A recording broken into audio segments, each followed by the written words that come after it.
प्याते हा खाथस्ते कापी थगो तोर फूटत जमानी ए मोर करौंदा लहर मारे वो तुरे लत के जमानी प्याते हा खाथस्ते कापी थगो तोर फूटत जमानी ए मोर करौंदा लहर मारे वो तुरे लत के जमानी मोर हुसैन बन जा रानी महो के हो जवान वो हुसैन बन जा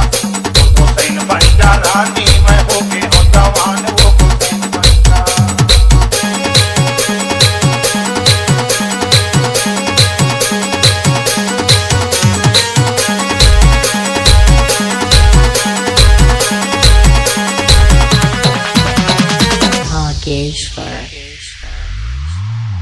मचकर तेरे के गली रास्ता में वो बिजली से बोले खनिया ए मोर धमाका कदर माते वो तुलमत के जवानी हुसैन बन जा रानी महो के हो जवान वो हुसैन बन जा रानी